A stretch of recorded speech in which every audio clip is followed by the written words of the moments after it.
To enter BIOS without keyboard, click the Start menu and go to your computer settings. In Settings, click on Windows Update. Here, click on Advanced Options. Then click on Recovery and click on this Restart Now for Advanced Startup and click on Restart Now.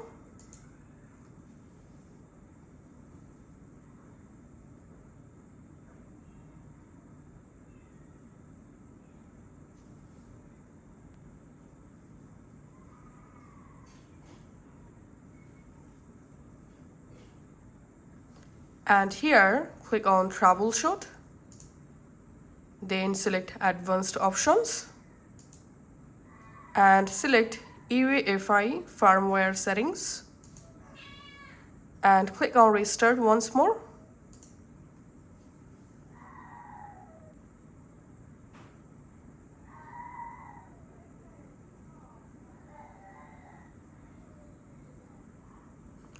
And you directly jump into your computer BIOS section. Now you can easily use your BIOS from here. Once you are done, to exit, click on Save and Exit. Click on OK. And that's how you can actually go to BIOS without keyboard. Thanks for watching.